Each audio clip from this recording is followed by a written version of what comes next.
রাতে ঘুমানোর আগে বিছানায় শুয়ে এই ছোট্ট দোয়াটি পড়ুন।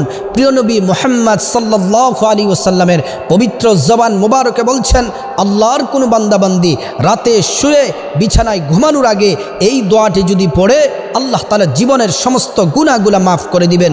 দোয়াটি হলো, লা ইলাহা ইল্লাল্লাহু ওয়াহদাহু লা শারীকা লাহু লাহুল মুলকু ওয়া লাহুল হামদ ওয়া হুয়া আলা কুল্লি শাইইন কাদির ওয়া লা হাওলা ওয়া লা কুওয়াতা ইল্লা বিল্লাহ সুবহানাল্লাহি ওয়ালহামদুলিল্লাহি ওয়া লা ইলাহা ইল্লাল্লাহু ওয়াল্লাহু আকবার।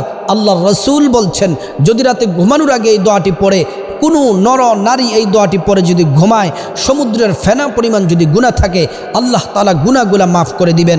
সাথে যদি আপনি ইস্তেগফার পড়ে কবিরা গুনার জন্য যদি তওবা করেন, অনুতপ্ত হন, আল্লাহ তাআলা জীবনের কবিরা সগীরা বড় ছোট সব গুনাহ আল্লাহ তাআলা মাফ করে